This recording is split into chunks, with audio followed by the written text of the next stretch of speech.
Can ने उस दिन खेत की मिट्टी को देर तक अपनी उंगलियों में रगड़ा था, जैसे धरती से कोई उत्तर निचोड़ लेना चाहता हो। ठीक वैसा जैसा महीनों सी मेहनत से होना चाहिए था। धूप ने बालियों को पकाया था, पसीने ने उन्हें इकट्ठा किया था और उसके कंधों में उस श्रम का भार जमा था जिसे कोई दूसरा उसके लिए नहीं उठा सकता था। उसी समय हाबिल अपने झुंड के पास था। वह पहले जन्मे मेमनों में से चुन रहा था और उत्पत्ति का लेखक उस चैन को साधारण भाषा में नहीं छोड़ता। वह कहता है कि हाबिल ने अपने झुंड के पहिलौठों में से और उनकी चर्बी में से भी चढ़ाया, जबकि कैन के लिए केवल भूमि की उपज में से कहा गया है। उत्पत्ति 4:3-4 अंतर केवल वस्तु का नहीं था। इब्रानियों 11:4 बाद में इस दृश्य पर लौटकर कहता है कि हाबिल ने विश्वास से उत्तम बलिदान चढ़ाया। घर में तब तक केवल 4 प्राणियों की नीरवता नहीं बची थी। उत्पत्ति आरंभ में आदम, हव्वा, कैन और हाबिल पर ध्यान केंद्रित करती है, पर वह यह दावा नहीं करती कि इस समय तक संसार में और कोई संतान न थी। हव्वा जीवन की जननी कहलाती है, सब जीवितों की माता। उत्पत्ति 3:20 लंबे वर्षों के भीतर परिवार बढ़ा होगा। बच्चों की चालें आंगन में अलग अलग ध्वनि करती होंगी। कोई दाना साफ करता होगा, कोई पशुओं की खाल मोड़ता होगा, कोई अपने पिता की ओर देखता हुआ समझने की कोशिश करता होगा कि श्रापित भूमि में काम करना आखिर कैसा होता है। पाठ उन चेहरों को नहीं गिनता, फिर भी उनकी अनुपस्थिति को अनुपस्थिति मान लेना जल्दबाजी होगी। आराधना का पहला संकट वस्तु की कमी से नहीं, भीतर के झुकाव से पैदा हुआ। यह बात धीरे सुननी चाहिए, क्योंकि कैन की समस्या केवल नहीं थी कि उसने खेत की उपज लाई और हाबिल ने पशु। व्यवस्था की पुस्तकें अभी दी नहीं गई थीं। यह भेद बहुत बाद का है। यहाँ प्रश्न यह है कि मन कहाँ झुका हुआ था। हाबिल अपने झुंड के पहले और उत्तम भाग के साथ आया, कैन भी आया, पर उसके बारे में वही सावधानी भरा उजाला नहीं दिया गया। और जब यह अंतर सामने आया, तब घर की पहली दरार केवल वेदी पर नहीं बनी, वह 2 भाइयों के बीच, एक परिवार के भीतर और उस श्रम के बीच बनी जिसे मनुष्य अब कांटों और ऊंटकटारों वाली धरती से खींचता था।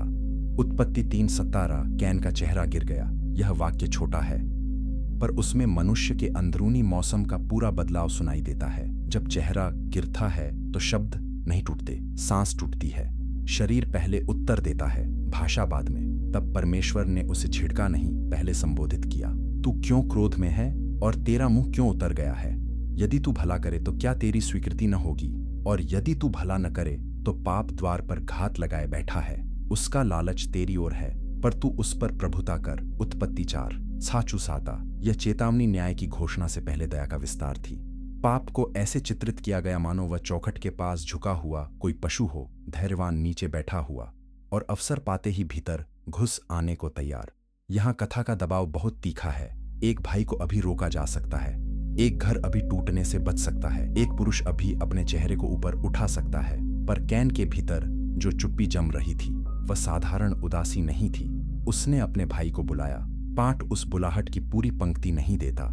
कुछ पांडुलिपियों में वाक्य विस्तृत रूप में आता है, पर मसोरा परंपरा के हिब्रू पाठ में कथन तुरंत खेत तक पहुंच जाता है। जब वे मैदान में थे, उत्पत्ति 4:8 जैसे शास्त्र स्वयं उस रास्ते पर जल्दी जल्दी चलता है जिस पर खून गिरने वाला है। हम इस बिंदु पर परिवार की ओर फिर से देखते हैं। आदम ने धरती जोती थी, हव्वा ने जन्म पीड़ा जानी थी। उन्होंने परमेश्वर की आवाज सुनी थी और निर्वासन की धूल भी। अब उनके 2 बेटे वेदी के सामने खड़े हुए। यही पहली मानव सभ्यता थी। एक घर, कुछ संतानें, श्रापित खेत, कुछ पशु और परमेश्वर के सामने आने की आवश्यकता। सभ्यता का आरंभ बाजार से नहीं, वेदी से हुआ था, और उसका पहला गंभीर संकट संपत्ति विवाद नहीं, उपासना का आंतरिक विघटन था। कैन के पास अभी समय था। चेतावनी उसके कान तक आ चुकी थी। वह लौट सकता था, वह अपने भाई से बात कर सकता था, वह अपना हृदय सीधा कर सकता था। पर कुछ निर्णय ऐसे होते हैं जो पहले भीतर लिए जाते हैं, फिर शरीर उन्हें निभाता है। खेत में चलने से पहले उसका मन कहीं जा चुका था, और जब मन आगे निकल जाए तब पांव पीछे पीछे चल पड़ते हैं। रक्त की पुकार मैदान खुला था, और खुले मैदान में अपराध को छिपाने की आदिम इच्छा भी कितनी पुरानी है। कैन अपने भाई पर उठा और हाबिल गिर पड़ा। उत्पत्ति 4:8 पाठ उस हिंसा का विवरण नहीं बढ़ाता। कोई लंबा वर्णन नहीं, कोई शोर नहीं, कोई सजावट नहीं। यही उसकी गंभीरता है। कुछ पाप इतने नग्न होते हैं कि उनके चारों ओर भाषा का अलंकरण करना उन्हें हल्का कर देता है। मानव इतिहास का पहला हत्या वृत्तांत अत्यंत संक्षिप्त रखा गया, मानो आत्मा उस पर अधिक देर टिकने से झुलस जाए। फिर भी इस छोटे वाक्य की प्रतिध्वनि बहुत लंबी है। यह केवल एक भाई का दूसरे भाई को मारना नहीं था, यह आराधना के असंतुलन का रक्तरंजित फल था।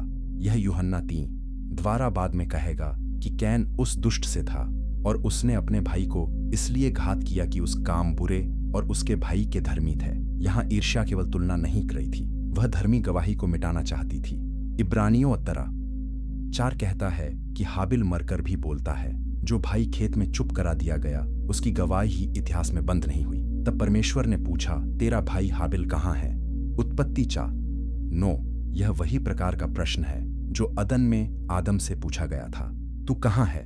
उत्पत्ति 3। सर्वज्ञ परमेश्वर जानकारी इकट्ठा नहीं कर रहा था, वह मनुष्य को अपने अपराध के सामने खड़ा कर रहा था। कैन ने उत्तर दिया, मैं नहीं जानता, क्या मैं अपने भाई का रखवाला हूं? यही वाक्य पहली हत्या के बाद पहली नैतिक टालमटोल बन गया। उसने केवल सत्य छिपाया नहीं, उसने भाईपन की जिम्मेदारी से भी हाथ धोना चाहा। पर भाई होना कभी वैकल्पिक जिम्मेदारी नहीं रहा। और तब वह कठोर पंक्ति आती है जिसे पढ़कर मिट्टी भी सुनती सी लगती है। तेरे भाई के लोहू का शब्द भूमि पर से मेरी ओर पुकार रहा है। उत्पत्ति 4:10। लोहू बह जाने पर भी खो नहीं गया, भूमि ने उसे पी लिया, पर परमेश्वर ने उसका स्वर सुना। यहाँ शास्त्र एक गहरी शिक्षा देता है, धरती मानव हिंसा को निगलती जरूर है पर उसे छुपा नहीं सकती। किसी खेत पर पड़ा पाप केवल खेत का मामला नहीं रहता, वह परमेश्वर की अदालत तक पहुंचता है। अब दंड आया। भूमि जिसे कैन ने जोता था उसी के विरुद्ध खड़ी हो गई। अब तू उस भूमि की ओर से शापित है। जब तू भूमि को जोतेगा तो वह आगे को अपना बल तुझे न देगी, तू पृथ्वी पर भगोड़ा और भटकता फिरेगा। उत्पत्ति 4:8। यह दंड सटीक था। जिसने खेत को अपने जीवन का केंद्र बनाया वही खेत अब उससे पीछे हटेगा। जिसने अपने भाई का रक्त भूमि में बहाया वही भूमि अब उसके लिए कठोर हो जाएगी। पाप अक्सर मनुष्य को वहीं चोट देता है जहां वह अपने नियंत्रण का सबसे बड़ा दावा करता है। कैन ने दंड सुना और उसका उत्तर भी बताता है कि वह अभी किस बात से सबसे अधिक दबा हुआ है। उसने कहा कि उसकी सजा उठाई नहीं जाती। उसने डर व्यक्त किया कि जो कोई उसे पाएगा उसे मार डालेगा। उत्पत्ति 4:4। यह भय अपने आप में एक संकेत है। यदि केवल आदम, हव्वा और वह अकेला बचे होते तो जो कोई का यह वाक्य अर्थहीन हो जाता। पाठ यहीं से हमें अप्रत्यक्ष रूप से उस फैलते परिवार की ओर मोड़ता है जिसे उसने अभी तक नाम लेकर नहीं लिखा। मानव समुदाय आरंभिक अवस्था में सही पर बढ़ रहा था और यही कथा अचानक एक अनपेक्षित मोड़ लेती है। न्याय के बाद दया। परमेश्वर ने कैन पर एक चिन्ह रखा ताकि जो कोई उसे पाए उसे मार न डाले। उत्पत्ति 4:15। इस चिन्ह के बारे में शास्त्र विवरण नहीं देता, इसलिए जो कुछ निश्चित रूप से कहा जा सकता है वह इतना ही है कि यह सुरक्षात्मक चिन्ह था, शाप का अलंकरण नहीं। कैन अपने अपराध से मुक्त नहीं किया गया पर उसे तुरंत प्रतिशोधी हिंसा के हवाले भी नहीं किया गया। न्याय और दया यहाँ एक दूसरे को रद्द नहीं करते, वे साथ खड़े हैं और यही इस प्रसंग की सबसे कठिन सुंदरता है। यहाँ थोड़ा ठहरिए। पहली हत्या के बाद परमेश्वर ने हत्यारे को भी पूरी तरह छोड़ नहीं दिया। यही बात आगे की पूरी बाइबलीय कथा के लिए एक गंभीर आधार रखती है। न्याय के बिना संसार टूट जाता है, दया के बिना संसार केवल भय में बदल जाता है। कैन को दोनों मिले भटकना भी, बचाया जाना भी, और अब वह अदन के पूर्व नोड की ओर जाएगा। उत्पत्ति 4। सार नोड का अर्थ भटकना माना जाता है, मानो उसका स्थान भी उसकी आत्मिक दशा का नाम धारण कर ले। पूरब की राह पर एक स्त्री कैन प्रभु के सम्मुख से निकलकर अदन के पूर्व में नोड देश में रहने लगा। उत्पत्ति 4। साजार कथा अब उसके पीछे नहीं भागती, वह बस दिशा बताती है, पूरब। बाइबलीय स्मृति में पूरब कई बार दूरी की दिशा बन जाता है, अदन से दूर हटते मनुष्य की दिशा। पर वही पाठ अगले ही वाक्य में एक नई बात कहता है। कैन ने अपनी पत्नी को जाना, वह गर्भवती हुई और हनोक को जन्म दिया। उत्पत्ति 4:7। यहीं वह प्रश्न जन्म लेता है जिसने इतने पाठकों को रुककर फिर से उत्पत्ति पढ़ने पर मजबूर किया है। यह पत्नी कौन थी? शास्त्र उसे परिचय देकर मंच पर नहीं लाता। कोई अलग जन्म वृत्तांत नहीं, कोई नाम नहीं, कोई वंश पंक्ति नहीं, वह बस उपस्थित है। यही उपस्थिति कई लोगों को चकित करती है, पर प्राचीन कथाकार के लिए यह चकित करने वाली नहीं थी, क्योंकि उसकी रुचि हर जन्म का ब्यौरा देने में नहीं, उन रेखाओं का पीछा करने में थी जो उसके धर्मशास्त्रीय उद्देश्य के लिए आवश्यक थीं। उत्पत्ति बहुत कुछ चुनकर कहती है और बहुत कुछ चुनकर नहीं कहती, इसलिए कैन की पत्नी का अचानक उल्लेख भूल नहीं, कथा की संक्षिप्तता का हिस्सा है।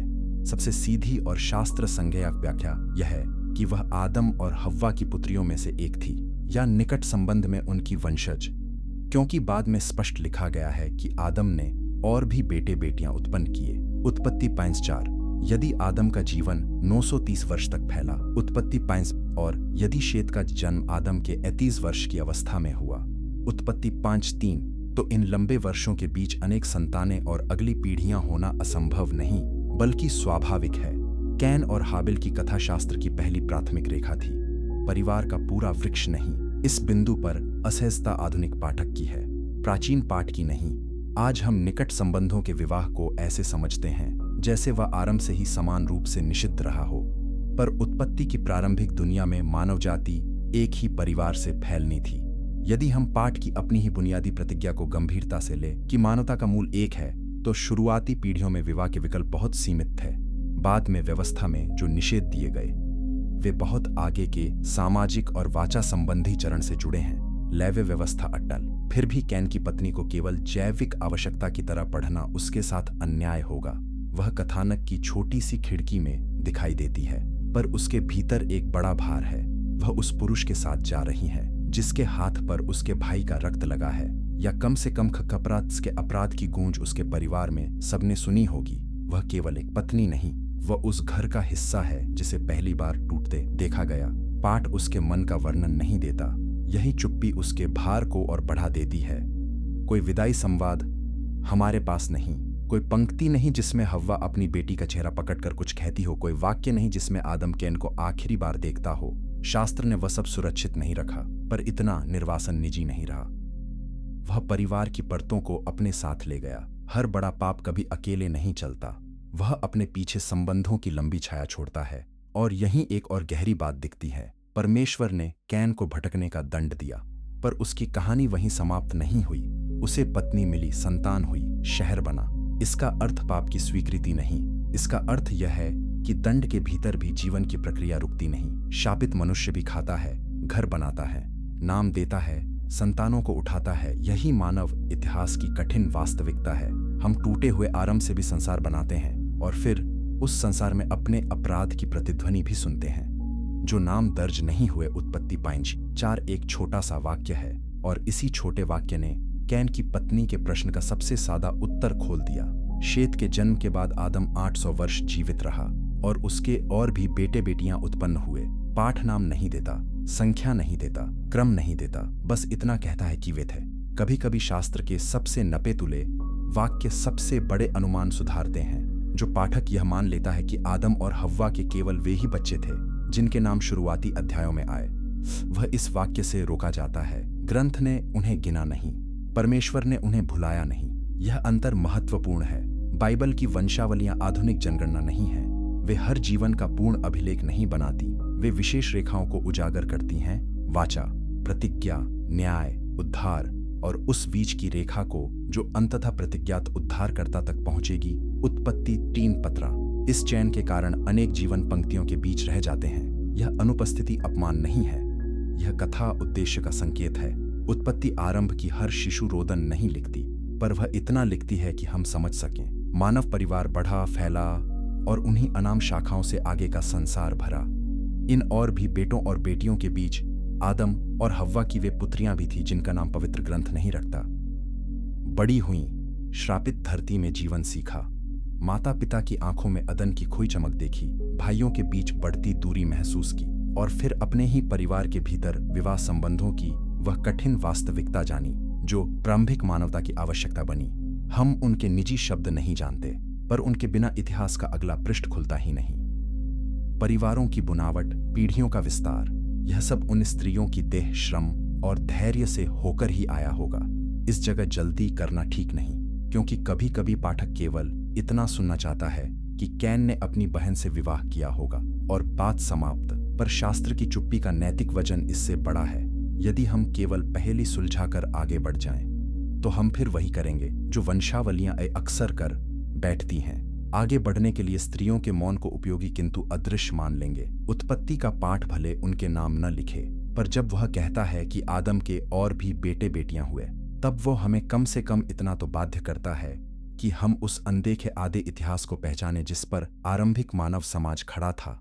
कैन पत्नी की पहेली इसीलिए केवल एक विवाह प्रश्न नहीं है, यह पाठक की दृष्टि की परीक्षा भी है। क्या हम केवल नामित पुरुषों के पीछे पीछे चलेंगे या उस मौन स्थान को भी गंभीरता से लेंगे जहां बेटियां, पत्नियां और माताएं हैं? शास्त्र में नाम न होना शून्य होना नहीं है। कई बार यह मनुष्य की सीमित दृष्टि का चिन्ह है, परमेश्वर की नहीं। जिसने हाबिल के लोहू की पुकार सुनी, वह उन स्त्रियों की सांसें भी जानता था जिनके नाम पृष्ठ पर नहीं आए। और फिर एक व्यावहारिक पक्ष भी है। यदि आदम और हव्वा शताब्दियों तक जीवित रहे, यदि परिवार लगातार बढ़ता गया, यदि संततियां आपस में जुड़ती गईं, तो कैन की पत्नी के लिए किसी पृथक अज्ञात मानव समूह की कल्पना करने की आवश्यकता पाठ स्वयं नहीं मांगता। कुछ व्याख्याकार अन्य संभावनाएं उठाते रहे हैं, पर शास्त्र का सीधा मार्ग इस कल्पना को अनिवार्य नहीं बनाता। जो कहा गया है वही पर्याप्त आधार देता है। एक प्रथम दंपति, उनसे बढ़ता मानव परिवार और उसी से निकलती वैवाहिक रेखाएं। यह भी ध्यान देने योग्य है कि उत्पत्ति शुरुआती अध्यायों में प्रतिनिधि पात्रों को सामने लाती है। आदम हर पुरुष नहीं, पर मनुष्यत्व का प्रतिनिधि है। हव्वा हर स्त्री नहीं, पर मातृत्व और जीवन की रेखा की प्रारंभिक प्रतिनिधि है। कैन और हाबिल केवल दो भाई नहीं, वे दो मार्गों की पहली झलक भी हैं। एक मार्ग जो आंतरिक विकृति को हिंसा तक ले जाता है और दूसरा जो विश्वास की गवाही बनता है। इसी कारण कथा अक्सर कुछ चेहरों को आगे रखती है और बहुतों को पीछे छोड़ देती है। हमें वही देखना है जो आगे रखा गया है, और साथ ही यह मानना है कि पीछे भी बहुत जीवन था। नोड में दीवार की पहली रेखा उत्पत्ति 4:17 कहता है कि कैन ने अपनी पत्नी को जाना, वह गर्भवती हुई और हनोक को जन्म दिया। फिर कैन ने एक नगर बसाया और उस नगर का नाम अपने पुत्र के नाम पर हनोक रखा। यह वाक्य छोटा है, पर उसमें निर्वासन के बीच मनुष्य की एक जिद छिपी है, स्थायित्व की जिद। जिस मनुष्य से कहा गया था कि वह भगोड़ा और भटकता फिरेगा, वही मनुष्य अब एक नगर खड़ा करने लगता है, मानो वह पत्थरों और दीवारों से उस अस्थिरता को बांधना चाहता हो जो उसके ऊपर सुनाई गई थी। नगर बसाना केवल निर्माण कौशल का मामला नहीं, यह घोषणा है, मैं रुकूंगा, मैं नाम दूंगा, मैं अपने पुत्र के लिए स्थान बनाऊंगा। कैन ने अपने नगर का नाम अपने पुत्र पर रखा। यह स्मृति के विरुद्ध संघर्ष भी हो सकता है। जिसने अपने भाई का नाम रक्त में छोड़ दिया, वही अब अपने पुत्र का नाम पत्थर में सुरक्षित करना चाहता है। पाप के बाद मनुष्य अक्सर नाम बचाने की ओर भागता है। यह प्रवृत्ति बाद में बाबेल की कहानी में और स्पष्ट सुनाई देगी। आओ हम अपना नाम करें। उत्पत्ति 4। कैन की पहली नगरी उस लंबी मानवीय आकांक्षा का प्रारंभिक रूप लगती है, पर इस नगर को केवल घमंड का प्रतीक मान लेना भी पर्याप्त नहीं होगा। एक शहर दीवारों, घरों, आग के स्थानों, जल संग्रह, बच्चों की आवाजों, पशुओं की रक्षा और रात की सुरक्षा से बनता है। निर्वासित परिवारों को आश्रय चाहिए, स्त्रियों को जन्म देने के लिए जगह चाहिए, बच्चों को बढ़ने के लिए सीमा चाहिए। अतः कैन का निर्माण एक साथ दो चीजें हो सकता है, दंड के विरुद्ध बेचैन प्रतिरोध और जीवन को फिर भी संभालने की आवश्यकता। मानव इतिहास की बहुत सी संरचनाएं इसी दोहरेपन में जन्म लेती हैं। और उसकी पत्नी, पाठ फिर भी उसका नाम नहीं बताता, पर इस दृश्य में उसकी अनुपस्थिति असंभव है। हनोक उसके गर्भ से जन्मा। घर की पहली आंतरिक व्यवस्था उसके श्रम से गुजरी होगी। शहर की पहली बस्तियों में जो अनाज सूखा, जो वस्त्र बुने गए, जो शिशु उठाए गए, उनमें उसके हाथ रहे होंगे। शास्त्र एक वाक्य में उसे पार कर जाता है। इतिहास उसके बिना आगे नहीं बढ़ता। यही कारण है कि कैन की पत्नी को केवल प्रश्न का उत्तर मानना, उसके अस्तित्व को छोटा कर देना है। वह प्रारंभिक मानव समाज की मौन स्थापिकाओं में से एक है। यहाँ एक गंभीर विडंबना है। कैन को भूमि से अलगाव मिला था, अब वह नगर निर्माण में लग गया। संभव है कि खेत जिसने उसके हाथों को कभी उत्तर दिया था, अब उतना ना देता हो। संभव है कि भटकने के भय ने उसे स्थिर संरचना की ओर धकेला हो। संभव है कि पिता बनने के बाद उसने उस अस्थिरता को और तीखा महसूस किया हो। शास्त्र इन मनोवैज्ञानिक कारणों की सूची नहीं देता, पर इतना अवश्य दिखाता है कि दंड के बाद मनुष्य अपने लिए ढांचा बनाता है। हम केवल पापी नहीं, हम रचयिता की छवि में बने पापी हैं। इसलिए टूटी हुई दशा में भी हम बनाते हैं, कभी आराधना में, कभी घमंड में। अक्सर दोनों के मिश्रण में कैन की संतानें आगे बढ़ती हैं। उत्पत्ति 4b में हम याबाल और तूबल कैन जैसे नाम पढ़ते हैं। चरवाही के तंबू, वीणा और बांसुरी और पीतल लोहे के काम से जुड़े हुए। इसका अर्थ यह है कि कैन की रेखा केवल अपराध की रेखा नहीं, संस्कृति की रेखा भी बनी। संगीत, धातुकर्म, पशुपालन के विकसित रूप, मानवीय प्रतिभा पाप के बाद नष्ट नहीं हुई, पर प्रतिभा की उपस्थिति आत्मिक निकटता की गारंटी नहीं है। यही कारण है कि बाइबल संस्कृति की उपलब्धि को दर्ज करती है, फिर भी हृदय के प्रश्न को छोड़े बिना। जब कोई पाठक कैन की पत्नी के बारे में सोचता है, उसे नोट के इस नगर को भी याद रखना चाहिए। वह स्त्री केवल किसी पहेली की अंतिम कड़ी नहीं, वह इस नगर की पहली माताओं में से एक हो सकती है। उसका गर्भ प्रारंभिक मानव विस्तार की एक निर्णायक राह था। उसका घराना एक ऐसे पुरुष के नाम से जुड़ा जो भटकता हुआ भी निर्माण करता है। यही मानवता की कठिन शुरुआत है, निर्वासन से घर निकालना, अपराध की छाया में बच्चों को पालना, और फिर भी सुबह होने पर जल भरना, आग जलाना, रोटी सेंकना। एक और पुत्र, एक और सांस। कैन की रेखा चलती रही, पर उत्पत्ति कैन की कहानी पर ठहरती नहीं। वह लौटकर आदम और हव्वा के घर की ओर जाती है। हव्वा ने फिर पुत्र जना और उसका नाम शेत रखा और कहा, परमेश्वर ने मुझे हाबिल के बदले, जिसे कैन ने मार डाला, दूसरा वंश दिया है। उत्पत्ति 24। इस वाक्य में एक मां की स्मृति है जो भरती नहीं। हाबिल मारा जा चुका है, कैन दूर चला गया है। अब शेत का जन्म केवल नया शिशु नहीं, टूटे हुए परिवार में सांस का नया प्रवेश है। वह हाबिल नहीं है, वह उसकी जगह नहीं लेता। फिर भी हव्वा उसके जन्म में परमेश्वर की व्यवस्था को पहचानती है। यही बाइबल की एक परिपक्व विशेषता है। वह हानि के बाद की कृपा को प्रतिस्थापन की सती भाषा में नहीं, व्यवस्था की भाषा में रखती है। शेत हाबिल को मिटाता नहीं, वह उस टूटन के बाद दिया गया नया मार्ग है। और फिर पाठ कहता है कि शेत के यहाँ भी पुत्र जन्मा, जिसका नाम एनोश रखा गया। तब लोग यहोवा से प्रार्थना करने लगे, या जैसा बहुत अनुवाद कहते हैं, यहोवा के नाम से पुकारा जाने लगा। उत्पत्ति 4 शोर नहीं करती, पर उसका स्थान बहुत अर्थपूर्ण है। पहली हत्या, पहला निर्वासन, पहला शहर, इन सब के बाद कथा पहली सार्वजनिक पहचानी गई उपासना रेखा की ओर संकेत करती है। इसका अर्थ यह नहीं कि कैन की वंश रेखा में कोई भी व्यक्ति कभी परमेश्वर का स्मरण नहीं करता था, या शेत की रेखा में हर पीढ़ी निष्कलंक थी। बाइबल इतनी सरल रेखाएं नहीं खींचती, पर वह यह अवश्य दिखाती है कि एक ओर मनुष्य अपना नाम सुरक्षित करने में लगा है, और दूसरी ओर मनुष्य प्रभु के नाम को पुकारना सीख रहा है। यही दो अलग झुकाव हैं, एक आत्मस्थापन की ओर, दूसरा निर्भरता की ओर। दोनों आरंभ से साथ साथ चलते हैं। कैन की पत्नी के प्रश्न को शेत के जन्म से जोड़ना इसलिए महत्वपूर्ण है कि प्रारंभिक मानव परिवार केवल जैविक विस्तार का वृक्ष नहीं, नैतिक और आध्यात्मिक दिशा का वृक्ष भी है। हाबिल की धर्मी गवाही मारी गई, पर उसका मार्ग बंद नहीं हुआ। शेत के साथ एक नई रेखा खुलती है। हव्वा, जिसने पहले पुत्र के जन्म पर कहा था, मैंने यहोवा की सहायता से एक पुरुष पाया। उत्पत्ति 4 अब बहुत अधिक टूटी हुई पर शायद अधिक गंभीर विश्वास के साथ बोल रही है। अनुभव ने उसके शब्दों को हल्का नहीं रहने दिया। आदम की आयु 31 वर्ष थी जब शेत का जन्म हुआ। उत्पत्ति 5 यह संख्या हमें फिर याद दिलाती है कि उत्पत्ति के शुरुआती अध्यायों के बीच बहुत समय बीत रहा है। यह कोई त्वरित परिवार कथा नहीं जिसमें घटनाएं कुछ ही वर्षों में समा जाएं। यहाँ पीढ़ियां धीरे धीरे बढ़ती हैं, स्मृतियां लंबी रहती हैं, घाव पुराने होकर भी साथ चलते हैं। इसलिए जब हम कैन की पत्नी के प्रश्न पर लौटते हैं, तो हमें इन विस्तृत वर्षों को अपनी कल्पना में जगह देनी चाहिए। आदम और हव्वा के पास केवल कुछ बच्चों की संकीर्ण अवधि नहीं, बहुत लंबा पारिवारिक समय था। शेत की रेखा में आगे एनोश, फिर कैनान, महललेल, यारेद, हनोक, मतूशेला, लेमेक और नूह आते हैं। उत्पत्ति 5 यह वंश है जिसे शास्त्र विशेष रूप से आगे बढ़ाकर पढ़ता है, क्योंकि अंततः इसी दिशा में न्याय और संरक्षण की कहानी आगे बढ़ेगी। फिर भी शेत की यह रेखा कैन की पत्नी के प्रश्न से अलग नहीं है, क्योंकि वही अदृश्य बेटियां, वही फैलते परिवार, वही लंबी पीढ़ियां दोनों ओर मौजूद हैं। अंतर केवल नाम का नहीं, दिशा का है। एक परिवार के भीतर पहली बार यह दिखाई देता है कि रक्त से जुड़ना पर्याप्त नहीं, मनुष्य को उस दिशा का भी प्रश्न पूछना होगा जिसमें उसका हृदय झुकता है। कैन और हाबिल एक ही माता पिता से थे, शेत भी उसी घर में आया, पर घर के भीतर से अलग अलग मार्ग निकले। यही उत्पत्ति की सख्त सच्चाई है, और यह सख्ती केवल अतीत के लिए नहीं लिखी गई। लंबे वर्ष, फैलती हुई पृथ्वी। जब हम प्रारंभिक उत्पत्ति पढ़ते हैं तो सबसे कठिन बातों में से एक उसकी दीर्घायु है। आदम 930 वर्ष जीवित रहा।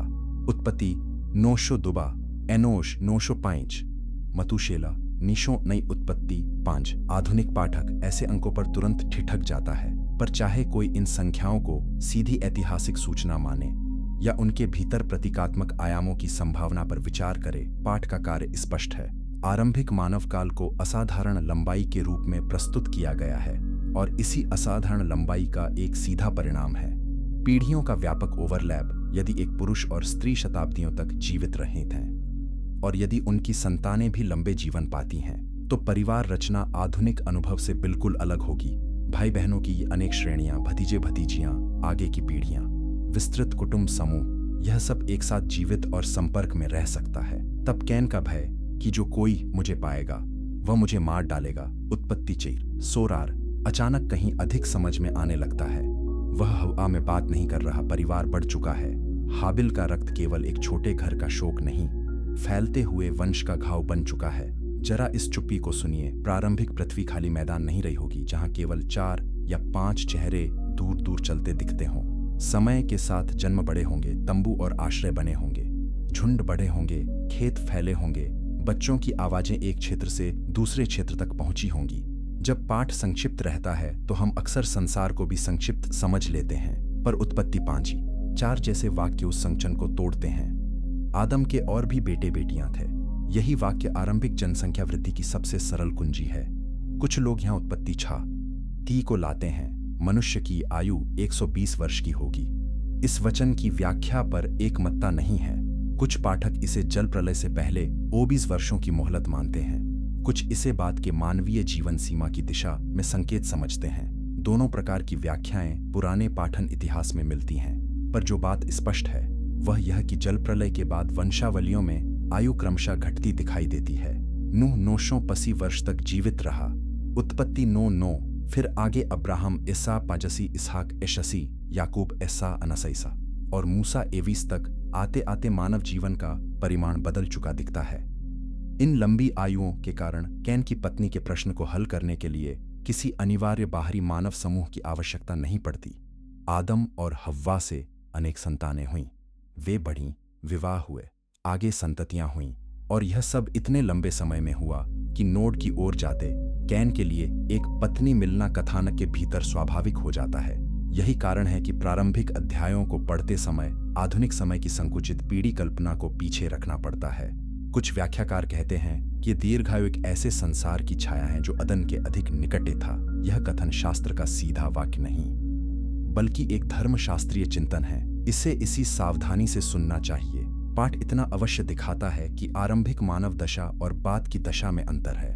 पाप के प्रभाव, न्याय की प्रगति, जल प्रलय की विभीषिका और इतिहास की आगे बढ़ती जटिलता, इन सब के बीच मानव जीवन का पैटर्न बदलता जाता है। पर जहां पाठ सीधा नहीं बोलता वहां हमें संयम भी रखना होगा। फिर भी दीर्घायु का यह तत्व केवल पहेली सुलझाने के लिए नहीं दिया गया, यह हमें आरंभिक मानव उत्तरदायित्व की गंभीरता भी दिखाता है। लंबा जीवन अधिक समय देता है, पर अधिक स्मृति भी देता है।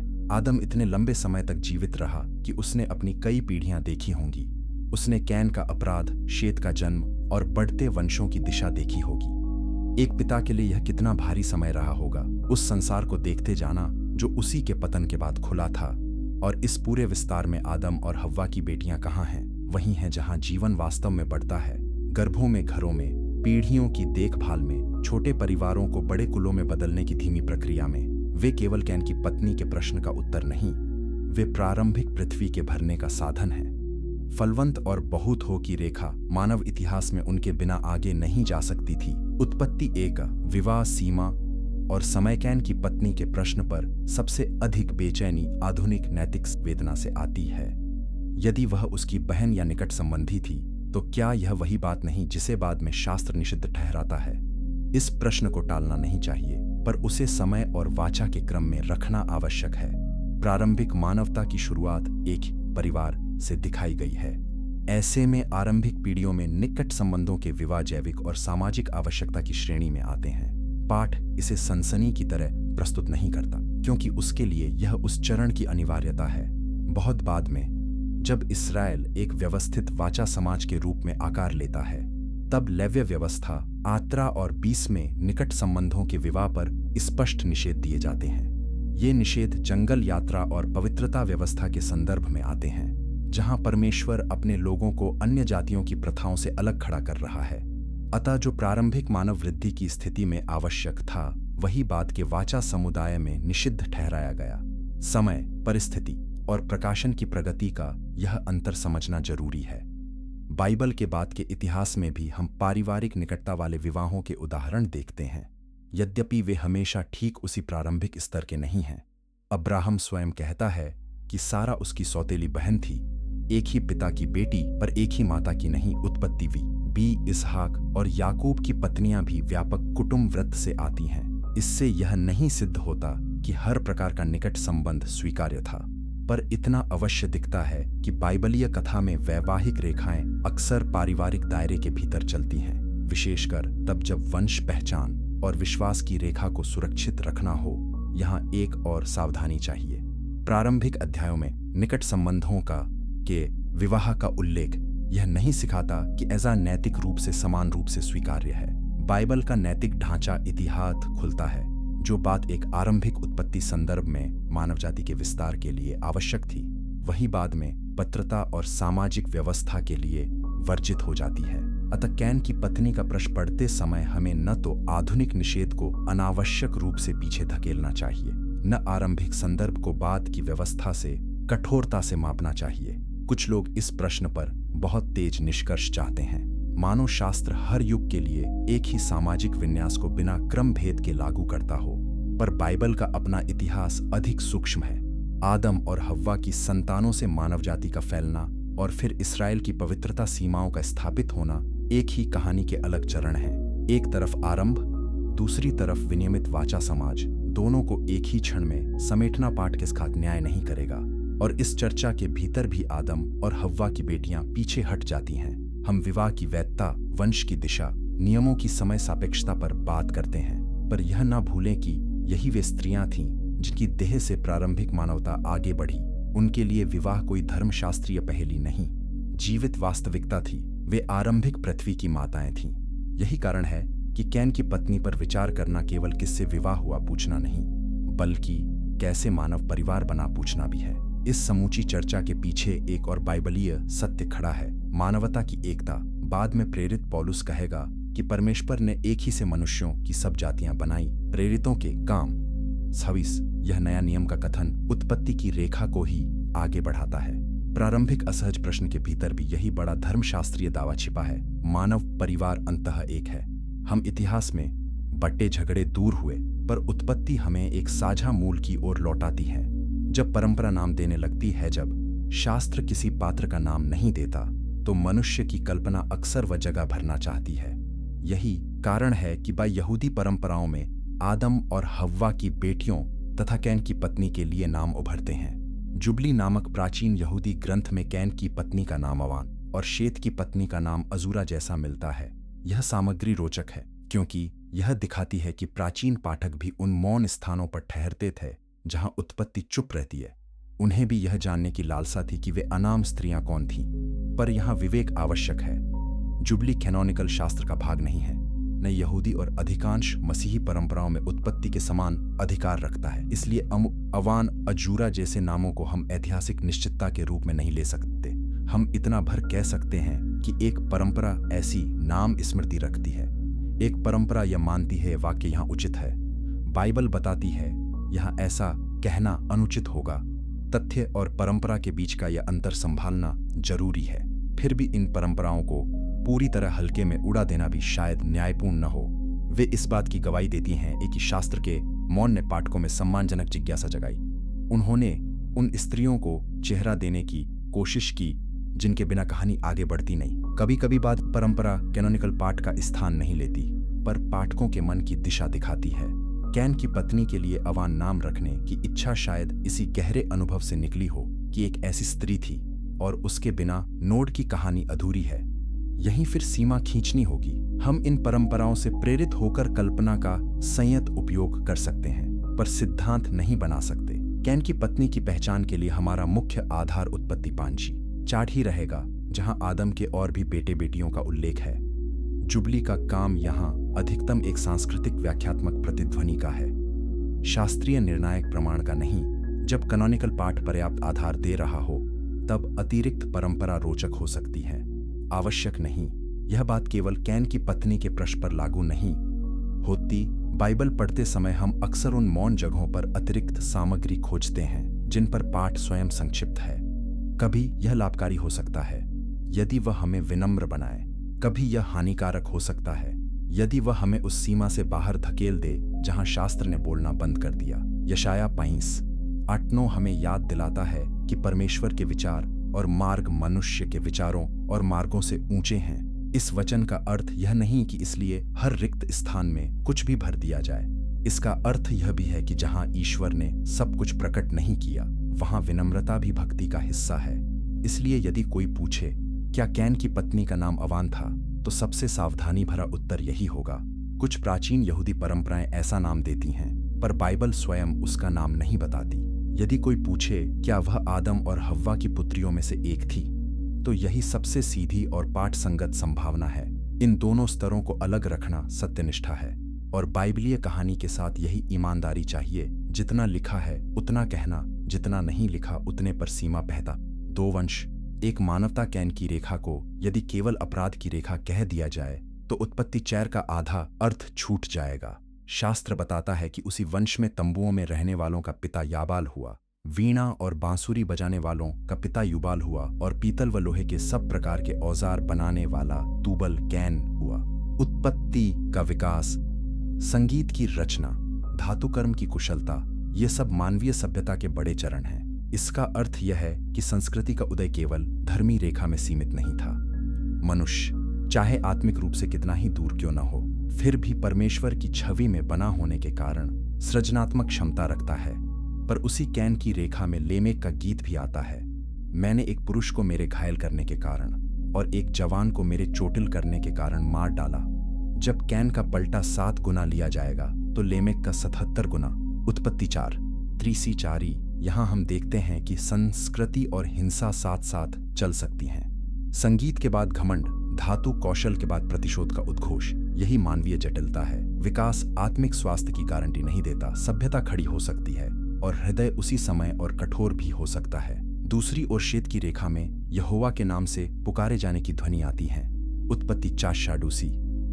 आगे उसी वंशावली में हनोक का उल्लेख है, जिसने परमेश्वर के साथ साथ चला, और नूह का भी, जो जल प्रलय के निर्णायक प्रसंग में धर्मी ठहराया जाता है। उत्पत्ति 6।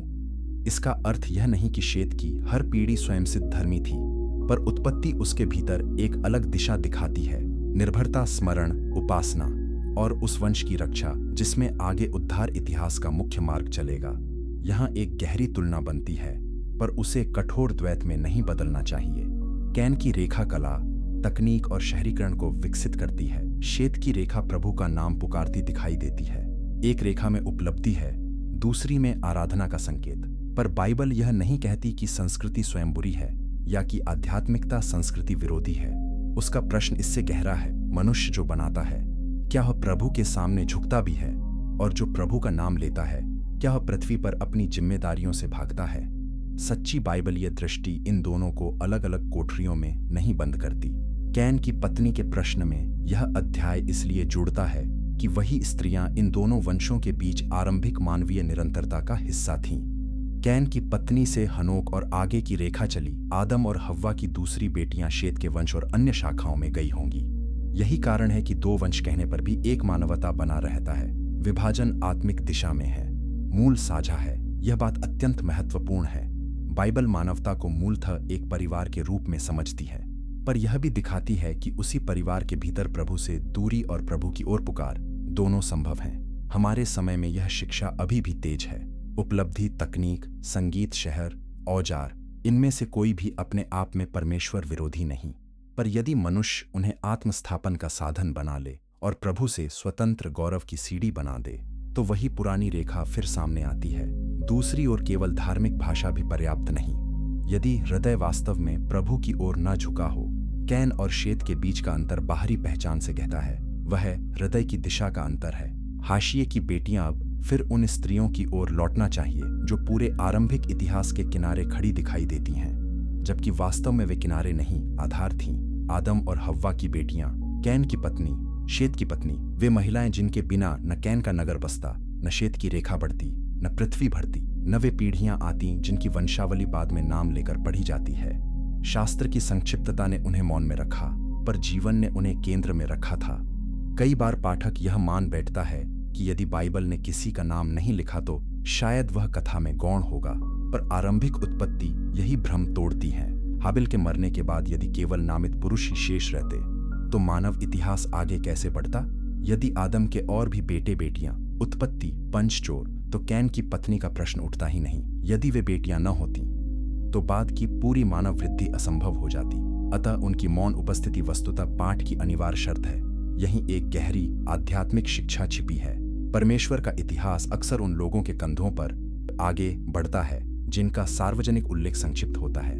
बाइबल में बाद में हम कई नामित स्त्रियां पाएंगे, सारा, रिबका, राहेल, मरियम, पर उतने ही ऐसे प्रसंग भी मिलेंगे जहां किसी स्त्री की निर्णायक भूमिका नाम से बड़ी होती है, चाहे नाम दर्ज हो या नहीं। प्रारंभिक उत्पत्ति की बेटियां इसी सत्य की पहली स्मृति हैं। वे बाइबलीय कथा के अंधेरे कोने में नहीं, उसकी मौन रोशनी में खड़ी हैं। इस अध्याय में सांस थोड़ी धीमी करनी पड़ती है, क्योंकि यहाँ हम केवल इतिहास नहीं, देखने की आदत पर भी बात कर रहे हैं। मनुष्य बार बार वही देखता है जिसे मंच मिला हो, पहला भाई, पहला हत्यारा, पहला शहर, पहली वंशावली। पर घर की असली धड़कन कई बार वहीं होती है जहां पाठ संक्षेप में निकल जाता है। कोई बेटी पानी भरती है, कोई बहन पशुओं की देखभाल में हाथ बटाती है, कोई स्त्री निर्वासित पति के साथ अज्ञात भूमि की ओर जाती है, कोई माँ उस शिशु को जन्म देती है जिसके नाम पर नगर रखा जाएगा, कोई पत्नी उस घर में आग बनाए रखती है जहां पति अपने अपराध की छाया से कभी पूरी तरह बाहर नहीं आया। यही सब सभ्यता के अनलिखे वाक्य हैं। कैन की पत्नी के बारे में सोचते समय यह मानना आसान है कि वह बस एक जैविक आवश्यकता पूरी करती है, पर यदि हम कथा को मानवीय गंभीरता से पढ़ें तो वह इससे कहीं अधिक है। वह उस आदमी के साथ जीवन बांटती है जिसके बारे में स्वयं परमेश्वर ने कहा था कि उसके भाई का रक्त भूमि से पुकार रहा है। उत्पत्ति 4:10। वह उस परिवार से आती है जहां हाबिल की स्मृति अब भी जलती होगी। वह उस वंश की पहली माताओं में है जिसके भीतर नगर निर्माण, कला, धातुकर्म और साथ ही हिंसा की प्रतिध्वनि सब साथ बढ़ेंगे। उसका मौन हल्का नहीं, भारी है। हम नहीं जानते कि उसने कैन के चीन को पहली बार देखकर क्या सोचा। हम नहीं जानते कि उसने अपने पुत्र हनोक को गोद में लेते समय अपने मायके की ओर देखा या नहीं। हम नहीं जानते कि हव्वा ने उस पेट के लिए मन ही मन कैसी प्रार्थना की जो हत्यारे बेटे के साथ दूर जा रही थी। शास्त्र ने यह सब नहीं रखा, और क्योंकि उसने नहीं रखा, हमें इन्हें इतिहास की निश्चित घटनाओं की तरह कहना भी नहीं चाहिए, पर यह मानना कि इन प्रश्नों के पीछे कोई मानवीय भार था ही नहीं, स्वयं पाठ की गंभीरता के विरुद्ध होगा।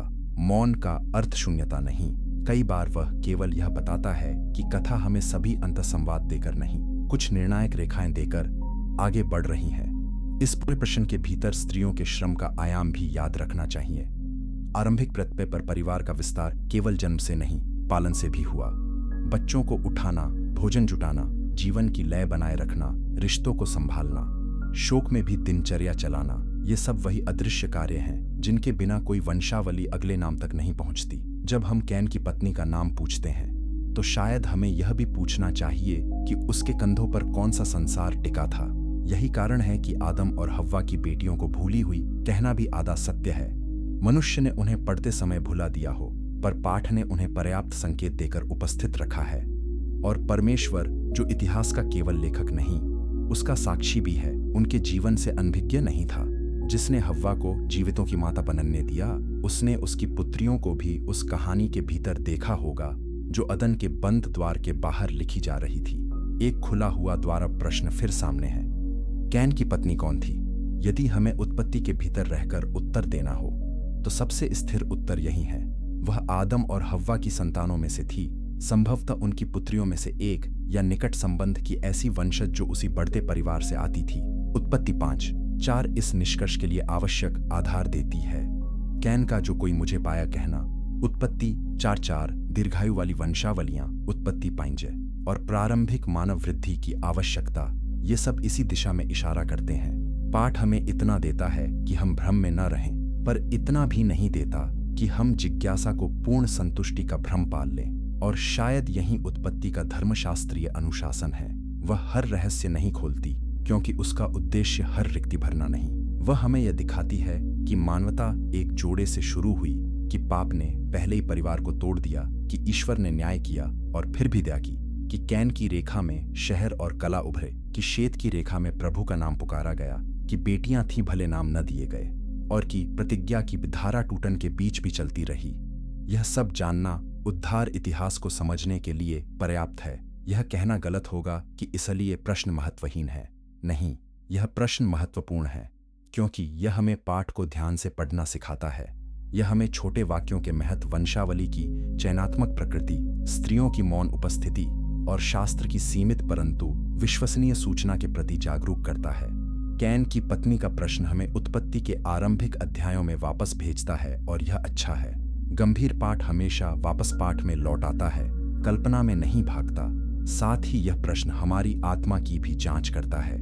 क्या हम बाइबल से केवल उन बातों का उत्तर चाहते हैं जिन्हें हम अपनी जिज्ञासा की सूची में रखते हैं, या हम यह भी स्वीकार करेंगे कि कभी-कभी शास्त्र का उद्देश्य हमारे प्रश्नों की सेवा करना नहीं, हमें परमेश्वर की कहानी के भीतर सही स्थान पर खड़ा करना है।